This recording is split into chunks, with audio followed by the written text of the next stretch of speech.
E esse mês, como o Cairo já disse, nós estamos em um mês, em uma série falando a respeito de paternidade. Amém? Eu escolhi um tema aqui: silêncio de um pai, o grito de uma geração. Quantos aqui são pais?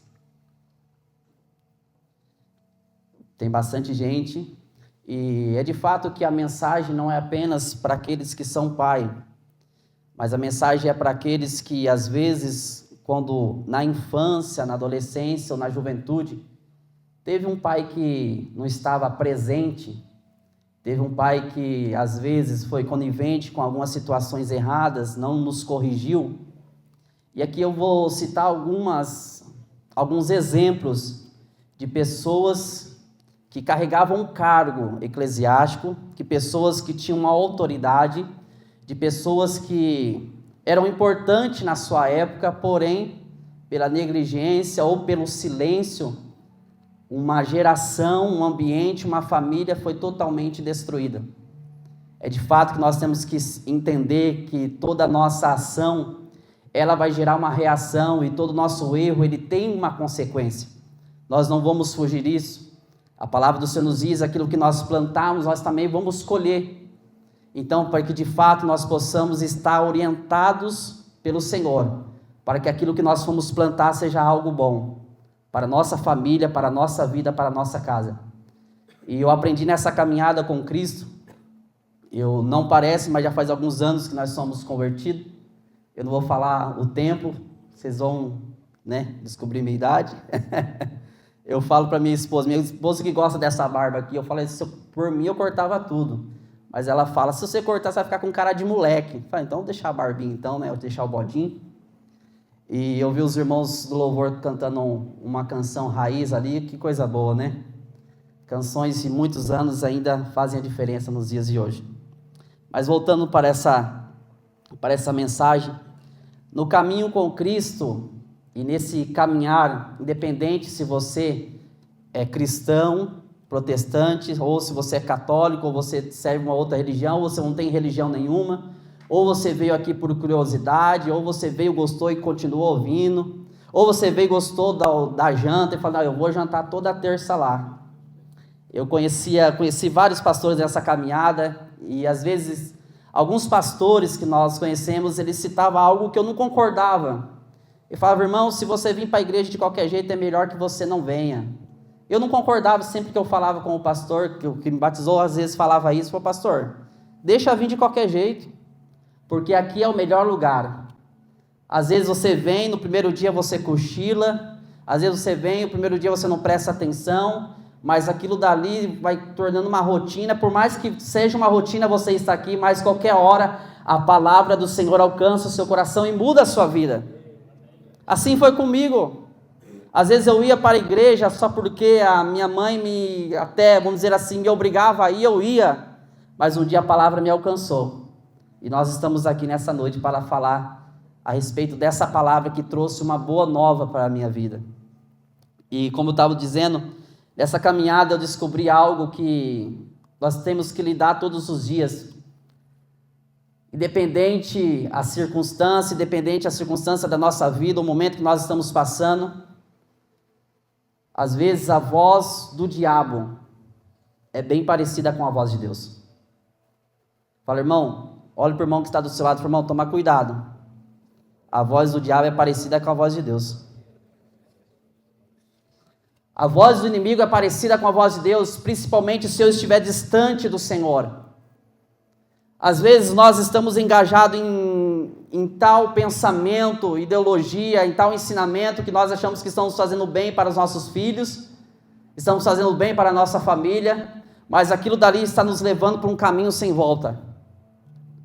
E nessa noite o Senhor nos trouxe aqui para nos alertar e para falar aos nossos corações. Eu aprendi que Deus, ele fala com quem está presente. Se eu e você estamos aqui, porque Ele tem algo para falar sobre as nossas vidas. A mensagem vai ser alcançada a outras pessoas através do YouTube, através do vídeo, sim. Mas se nós estamos aqui, Ele tem uma palavra para nós. Amém? Eu prometo não prolongar com minhas palavras. 1h25 já é o bastante, né? Estou brincando. O texto que o Senhor colocou no meu coração está em Ezequiel, capítulo 33, e versículos 7 e 8. Ezequiel, capítulo 33, versículos 7 e 8. A palavra de Deus nos diz assim: ai de ti, ó filho do homem, te constituí por atalaia sobre a casa de Israel. Tu, pois, ouvirás a palavra da minha boca, irá de anunciar da minha parte. Se eu disser ao ímpio, ó ímpio, certamente você morrerá, e se tu não falares para desviar o ímpio do seu caminho, morrerá esse ímpio na sua iniquidade, mas o seu sangue eu derramarei em tua mão. Em outras palavras, se você não falar, você vai ser culpado pela morte daquele que você não falou.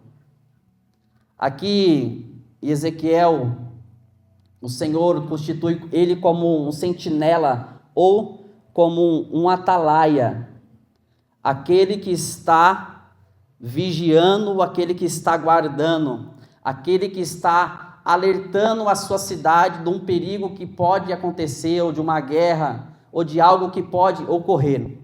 Você homem, você pai, você sacerdote da sua casa, nessa noite o Senhor está dizendo: nós somos o atalaia do Senhor. Nós somos atalaia, nós somos sentinelas do Senhor. E às vezes a circunstância, como sempre os irmãos falam aqui, o Cário fala que o homem é ligeiro. Às vezes nós queremos transmitir algumas responsabilidades, ou terceirizar, aliás, algumas responsabilidades para outras pessoas, para o filho, ou para a esposa, ou para a mãe, para quem não é casado. Ah, minha situação está assim por causa da minha mãe, por causa do meu filho, ele não me obedece. Mas hoje nós estamos aqui numa reunião de homem, e aqui nós estamos para aprender. Nós temos que se posicionar. O mundo, o ambiente que nós estamos enfrentando, a cidade, a corrupção que nós estamos enfrentando, foi porque os homens que deveriam se posicionar, na verdade, ficaram calados. Os homens que deveriam se posicionar se calaram. Olha, Deus estabelece Ezequiel como vigia para o povo. A responsabilidade de Ezequiel era alertar. Se Ezequiel não advertisse o ímpio e esse morresse em seus pecados, Deus olhava para Ezequiel e falava: Ezequiel, a responsabilidade é sua de não ter anunciado a minha palavra.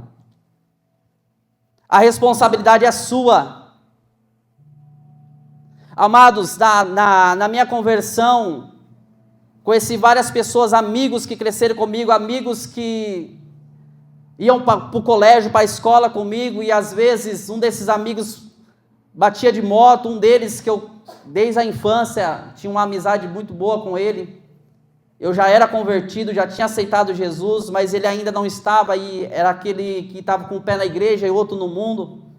Aí ele morreu, eu fiquei por um tempo pensando, falei: meu Deus, aonde eu errei por não ter convertido o meu amigo? Às vezes nós trazemos isso para nossas vidas, fala: mas espera aí, a responsabilidade é minha, administrar a palavra de Deus.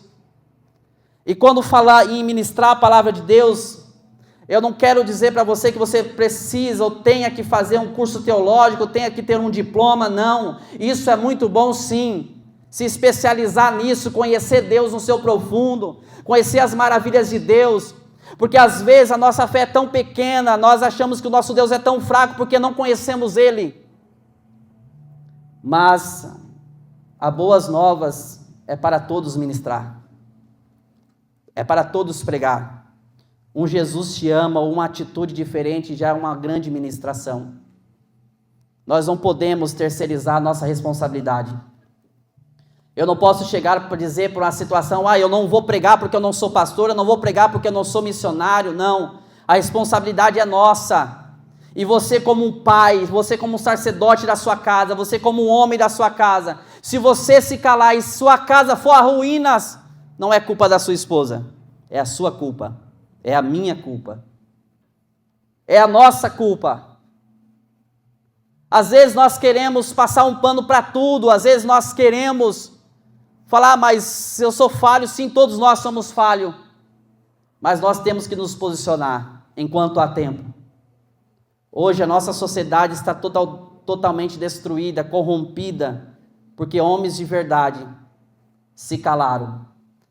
Mas nessa noite, eu tenho certeza que esse hangar de homens, pessoas vieram aqui que não vão se calar diante da situação contrária, mas vão se posicionar, mesmo com a pouca força, mesmo com a pouca fé, mas vão se posicionar para que o ambiente possa ser transformado. Deixa eu correr aqui. Começa a pregar, acho que está no culto de domingo, né? Não para mais, nunca mais. O silêncio de um pai é uma pregação. E muitas vezes é a pior mensagem que o filho pode ouvir. O silêncio do pai é uma pregação. E muitas das vezes é a pior mensagem que o filho pode ouvir. Aí fala de um pai omisso. De um pai que não está presente. De um pai ausente. Quantos pais, às vezes, têm sim o dinheiro para oferecer, têm um presente para oferecer, têm um bem-estar para oferecer, têm uma vida boa para oferecer, um estudo bom para oferecer. Mas o que o filho precisa é a presença de um pai verdadeiro, que não quer transmitir apenas um pix, mas quer transmitir amor, quer transmitir carinho, quer transmitir exemplo. É muito bom sim, nós às vezes na correria vamos atrás de vendas, vamos atrás de dinheiro, vamos atrás de outras coisas, mas às vezes tem um filho gemendo precisando de atenção. E essa mensagem tem que ser ministrada. Nós não podemos ficar em silêncio.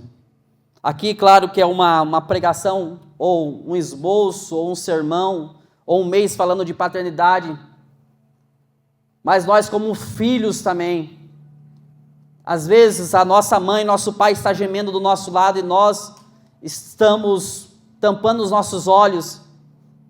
Você tem uma palavra, você tem um afeto, você tem a palavra de Cristo, mesmo que você não conheça tanto, mas você tem a atitude de homem,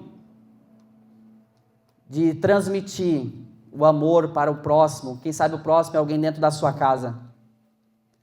É de fato que muitas das vezes nós tratamos todos bem, a mil maravilhas, e os que estão dentro da nossa casa, muitas das vezes nós negligenciamos o amor, o carinho e o afeto.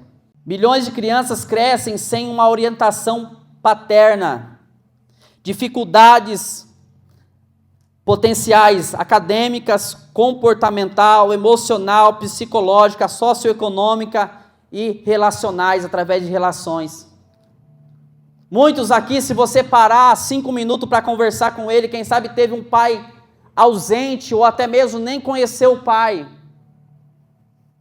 Eu fui conhecer meu pai, vou contar um rápido meu testemunho, conheci meu pai depois de 30 anos de idade.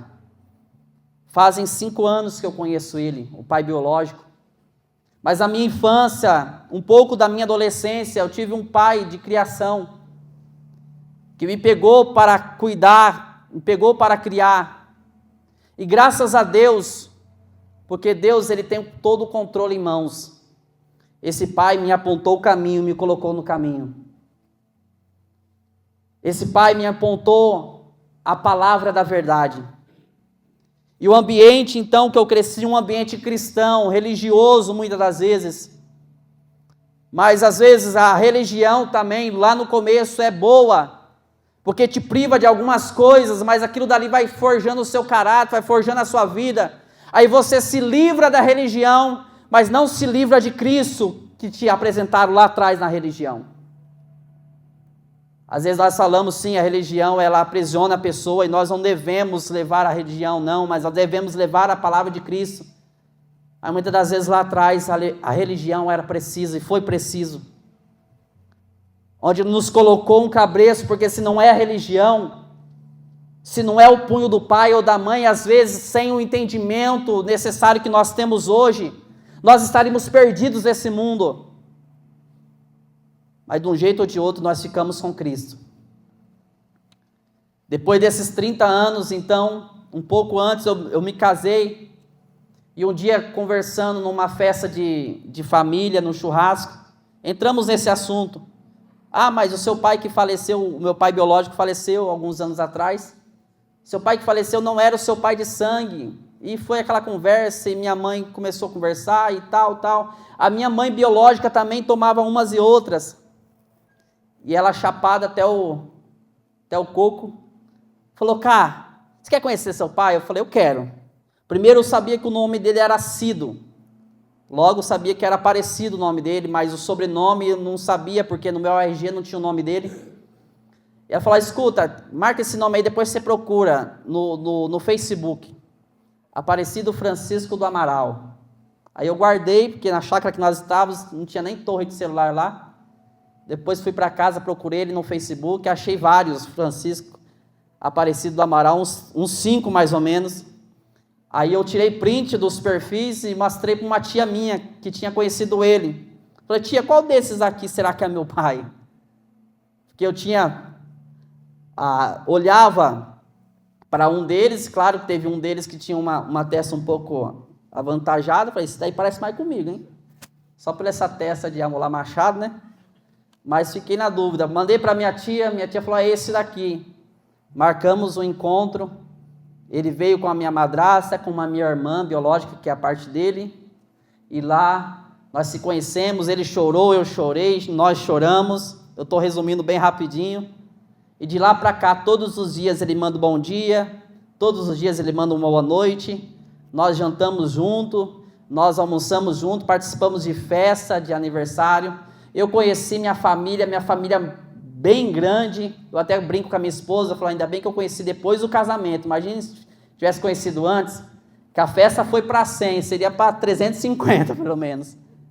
E hoje... E detalhe, eu tinha vários primos adicionados no Facebook que nem sabia que era primo meu, mas estava lá adicionado.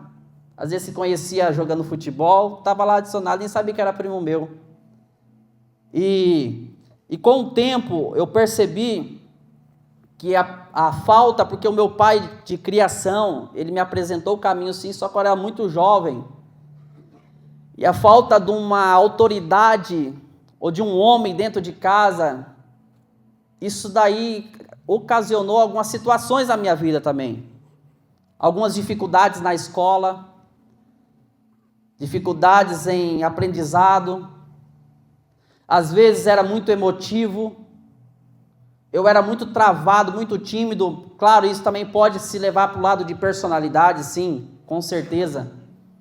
Mas sabendo hoje, a mente que eu tenho hoje, e às vezes estudando, vendo algumas palestras, algumas reuniões como essa, eu percebi que a falta de um pai presente ali fez totalmente diferença na minha vida. O meu padrasto, que graças a Deus se converteu, batizou aqui na igreja Juvenal, ele morava em casa diferente, então assim, ele não estava sempre comigo, ele dava alguns conselhos sim, mas ele não estava sempre comigo. E dentro de casa era só eu, minha mãe e os meus irmãos, que era tudo mais ou menos a mesma idade. E eu percebi que aquele ambiente que eu estava, aquele ambiente que eu frequentava, a dificuldade que eu tinha era a mesma dificuldade do meu irmão. Ninguém era bom na escola.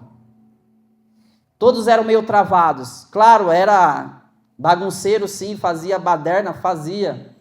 Mas a falta de um pai, às vezes não deixou as estruturas ou o fundamento bem alicerçado. Mas graças a Deus que eu conheci Jesus. E Jesus foi preenchendo essas lacunas.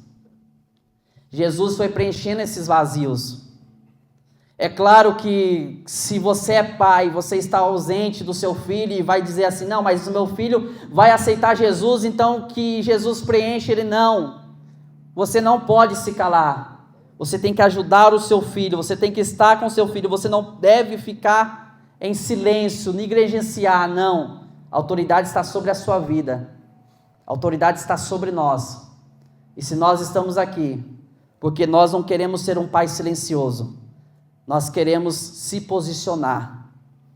E correndo um pouco mais aqui, em 1 Samuel, Se acaso quiser abrir, pode abrir, mas 1 Samuel capítulo 2, versículo 12, 17 e 29, conta um contexto do sumo sacerdote Eli, a qual tinha os 2 filhos, Ofni e Finéias. Hoje a sua criança está dando trabalho, você pega lá o seu celular, o Android, para os mais chiques aí, iPhone, né? E dá na mão da criança o tablet, o notebook, o computador, coloca na Smart TV e a criança quieta lá. É mais simples, sim. Eu não quero te julgar por isso. Mas quando falamos de caráter, princípio, nós temos que ensinar aos nossos filhos o caminho que se deve andar. E o sumo sacerdote Eli, sabendo que os filhos deles estavam errados, não fazia nada. Estava em silêncio. E o silêncio do sumo sacerdote Eli estava colocando em risco toda a uma geração. Um pai silencioso, ele acaba colhendo caos. Olhe para o camarada do seu lado aí e fala: o pai silencioso acaba colhendo caos, destruição. Deus, no versículo 29, fala para o sumo sacerdote Eli: porque honra os teus filhos mais do que a mim. Porque você está honrando os seus filhos mais do que a mim. Ele está dizendo: Eli, seus filhos estão errados. Toma uma atitude. E como eu já disse, não tem a ver com cargo eclesiástico, não. Não tem a ver com posição, não. Você, não pode ser não sumo sacerdote, eu não sei, mas você é o sacerdote da sua casa. Eu não sei se você tem cargo dentro de uma igreja, porque cargo dentro da igreja não vale nada. O que de fato, sim, às vezes é separado por hierarquias eclesiásticas e tudo mais, mas quando nós falamos de um modo geral, todos nós somos iguais. E se eu e você não tomarmos posição essa noite, a nossa geração estará cada vez mais perdida. O silêncio do pai não é questão de estar neutro, é interpretado como uma permissão. Se você está em silêncio, porque você está permitindo toda aquela ocasião errada acontecer, está consentindo com a coisa errada. Se eu não pregar, se eu não levar a mensagem, com certeza Deus vai levantar outra pessoa para levantar a mensagem, porque a palavra de Deus ninguém para, a igreja ninguém para. Mas no meu ambiente, se eu não me posicionar, o ambiente que eu estou frequentando vai de mal a pior.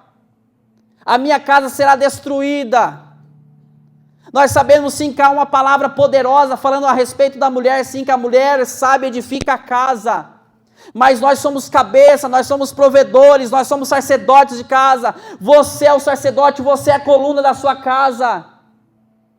Se a sua casa está de mal a pior, não é culpa da mulher, não é culpa do filho, não é culpa dos vizinhos, não é culpa da política, não, é culpa nossa. Nós temos que se posicionar. Mas pastor, já ouvi você ministrando, é uma bênção, é fogo puro. Continua sendo fogo puro. A palavra de Deus. Porque se a palavra de Deus não me levar à renúncia, ela não vale nada. Se o evangelho não me constranger, ele não vale nada. Cada vez que eu leio um versículo, é uma coisa que o Senhor está tirando de mim, é uma coisa errada, é um pensamento errado. Todo encontro que eu tenho com Jesus, nós estávamos conversando ali fora, se eu tive um encontro com Jesus e não mudei nada, eu tive um encontro com outra coisa, menos com Jesus. Porque aquele que se encontra realmente com Jesus, eu vi alguém falando isso, não vou lembrar onde, é igual um carro em uma ladeira abaixo é atropelado por uma Scania. Ele muda totalmente. E nós estamos aqui, num encontro com Jesus, num hangar de homens. Quem sabe o seu amigo te convidou, fala, vamos lá no hangar, mas o que eu vou fazer no hangar? Não tem avião, mas vamos lá no hangar. E se você não gostar da mensagem, pelo menos a janta você vai gostar. porque aqui é lugar de tratamento. Eu tenho sido tratado várias terças-feiras. Nós temos sido tratados várias terças-feiras, para que nós possamos alcançar novos voos. Porque às vezes, se o seu pai, a sua mãe, o seu pastor não te falam um bocado de verdades, vem nas terça-feira à noite que você vai ouvir um bocado de verdade. Porque a verdade, ela transforma. A verdade, ela muda. O amor que não confronta, de fato, ele também não protege. O amor que não confronta, de fato, ele também não protege. Às vezes nós falamos que amamos, mas um amor que só passa a mão nas costas, dizendo você vai vencer, você vai chegar, continua passando os outros para trás, continua essa vida errada, você vai chegar, não. O amor que confronta é o quê? O amor que mostra a verdade. Falar, meu querido, se você continuar com esse pensamento, a coisa vai desandar. E eu não falo da igreja, não falo de, como diz, religião, de você vir para essa igreja aqui e falar a verdade, não. Eu também falo de caráter, de mudança de vida. Se você vai ter um encontro religioso, ou vai ter uma igreja que você vai frequentar todos os dias, vai ter uma regra e você vai servir a Cristo, bom que isso aconteça, mas se você não tiver, que você saia com a sua mente, com o seu coração desse lugar, dizendo, Senhor, eu quero mudança, eu quero mudar, eu quero tomar uma posição na minha vida, porque o intuito do hangar não é apenas apresentar a Batista Ebenezer para você, não. O intuito do hangar é para que a palavra de Deus alcance a sua vida e o ambiente que você esteja seja transformado. A escola, a faculdade, o trabalho, a sua casa seja transformada. Não é intenção de pastores nenhum trazer você para dentro dessa igreja. Você pode pensar, não, mas a IBEG deve ser tudo certinho lá. Onde tem pessoas, sempre vai ter coisa. Tive um pastor que ministrava e falava, a igreja é igual curva de rio, só para coisa ruim. Só para coisa ruim, e isso é verdade. Deus, claro, para coisa ruim, o Senhor vai limpando, vai trabalhando, vai formando. Mas se você sentar perto de uns camaradas aí, começar a conversar com ele e perguntar como foi a vida dele lá atrás, você sai até de perto. História terrível, e às vezes ainda corintiano.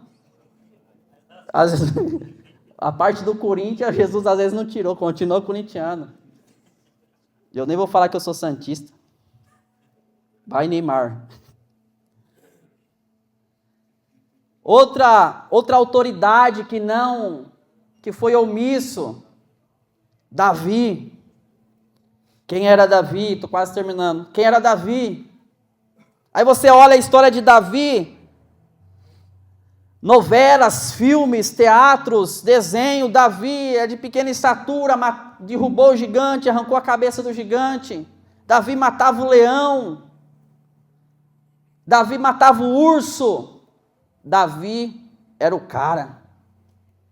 E com certeza era o cara, era segundo o coração de Deus. Mas ele foi omisso em situações da sua vida. Depois da sua queda com Betseba, esposa de Urias, que era o seu camarada, caiu com ela e aquilo dali trouxe um resultado na vida de Davi desastroso.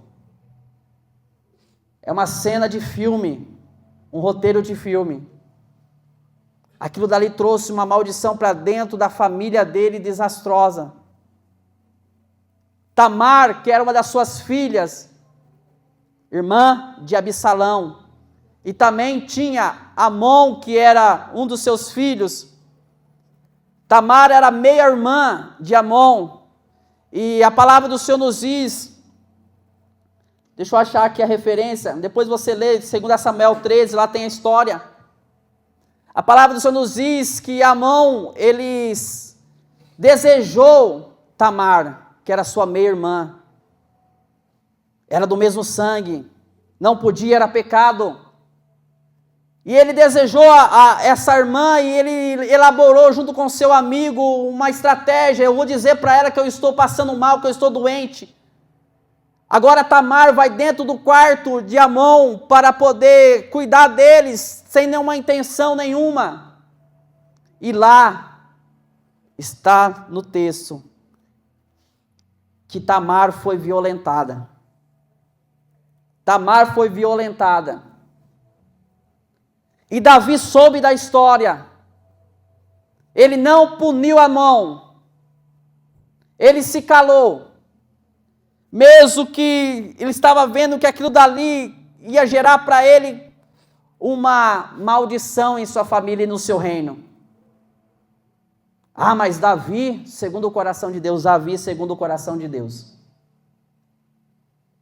E a palavra e o contexto fala que daí então Absalão, cheio de ira, em uma de suas festas ele vai e mata o seu irmão, ou o irmão de Tamar.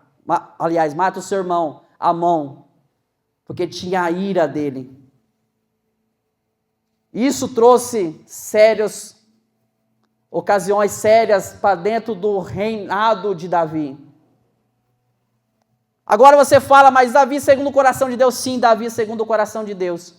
Porque quando nós omitimos algumas situações da nossa vida, e não tomamos realmente a posição, não tomamos e não corrigimos, independente do que você é, a situação vem, a colheita vem, e toda atitude que eu disse tem uma reação. Como diz o outro, o boleto vai chegar, a conta vai chegar, mas nessa noite o Senhor nos trouxe aqui para nos alertar, que nós vamos, diante das situações contrárias, através da palavra de Deus, tomar as melhores decisões. Davi ele ficou irado e não quis punir Amon. O silêncio e a omissão de Davi criaram um rancor profundo em Absalão e depois vingou Tamar matando Amon. Essa história é um retrato claro de como o silêncio de um pai diante da injustiça pode gerar um eco de dor e violência em toda uma geração. Davi, ao se calar, Davi, ao se calar, permitiu que a injustiça contra Tamar se tornasse uma ferida e alimentou um ódio, a vingança e a destruição. Não podemos nos omitir. E agora eu corro para o final. Quem sabe você está aqui e não teve um pai presente que te corrigisse. Às vezes a mãe, sim, tem mães que foi mãe e pai, fizeram o papel de mãe e pai, de cuidadores, que ajudou, sim, com certeza. Mas muitos homens aqui, às vezes, cresceram sem uma figura masculina dentro de casa e te faltou as raízes da paternidade, te faltou essa estrutura de homem. Hoje o Senhor quer preencher essa lacuna do nosso coração. E está dizendo para você, filho, mesmo que você não tenha um pai terreno, mas eu sou pai na sua vida. É eu que vou suprir as suas necessidades. E às vezes nós aprendemos da maneira errada, da maneira complicada, mas às vezes nós aprendemos batendo a cabeça, dando murro em ponta de faca, como diz o outro, né? Às vezes aprendemos de forma errada, mas muitas das vezes nós aprendemos. Mas quem sabe muitos de nós ainda sentem a falta de um pai. E a palavra do Senhor nos diz, lá no Salmos 27, versículo 10, ainda que o pai e minha mãe me abandone, o Senhor, Ele jamais me abandonará. Ainda que o pai e a mãe esqueçam de mim, jamais o Senhor esquecerá de mim. Ainda que nós somos abandonados, jamais o Senhor vai nos abandonar. A lacuna que às vezes por falta de paternidade nos gera várias consequências, mas hoje o Senhor nos trouxe aqui para preencher o nosso coração. O Senhor nos trouxe aqui para preencher essa lacuna. E quem sabe hoje, por falta de uma posição, você está longe desse Deus, está longe desse verdadeiro Pai. Mas hoje Ele quer de volta. Ele quer que você venha na presença dEle novamente. Estar na igreja não é estar na presença de Deus, não. Às vezes eu posso estar aqui e o meu pensamento está muito longe. Mas eu te convido a você chegar aos pés desse Pai. Desse Pai que é verdadeiro. O silêncio de um pai pode ecoar por gerações, mas a voz de um pai guiado por Deus pode mudar a eternidade de seus filhos. Aproveite essa oportunidade. Você, pai que tem filhos, seja guiado pela voz do Senhor. Que as futuras gerações, se Jesus não voltar, vai ser filhos que vão estar estruturados numa verdade, num princípio, num caráter. E vocês, filhos, ajude os seus pais também. Você lá na frente vai ser pai. E você está aprendendo hoje algo valioso, que é a respeito de paternidade. Às vezes a escola não fala isso. Os cursos não ensinam isso. Ou a sua mãe não soube te falar isso. Mas você será um pai. E se você for um pai direcionado por Deus, os seus filhos terão uma geração, terá uma vida totalmente regada com as bênçãos do céu. Serão bênçãos em todos os setores da sua vida. Seja na escola, seja em relações, seja nas finanças. Irmãos, eu falo por mim. Eu falo por mim, graças que nós conhecemos a Jesus Cristo, mas eu não tive orientação nenhuma financeira. Campeguei por vários e vários anos. Parece que eu recebia um salário e colocava num saco furado. E depois que conheci Jesus, eu comecei a analisar isso, e isso percorreu por vários anos da minha vida. Trabalhava e o salário não dava. Por quê? Por falta de um pai dizer, meu filho, olha, o dinheiro é isso, isso e aquilo. Você faz isso, isso e aquilo outro. E os meus irmãos que estavam próximos de mim, que eu vivi junto na criação, eu percebi que não era só eu.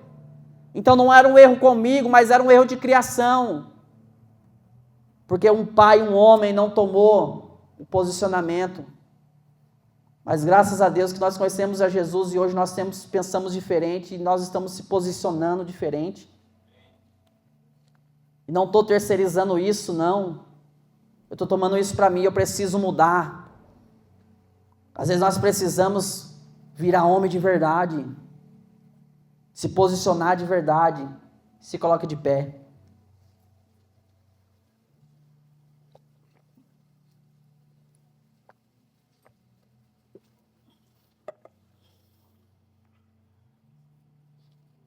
Faça você um compromisso, que esse mês, falando a respeito de paternidade, você pai possa ser um pai diferente. Você homem que às vezes não tem um filho, possa ser um homem diferente, se posicionar. Porque o Senhor tem grandes coisas para fazer no nosso meio. E nós temos que se posicionar na presença dEle. Agora eu gostaria que você fechasse os seus olhos. Comece a apresentar a Deus as suas fraquezas.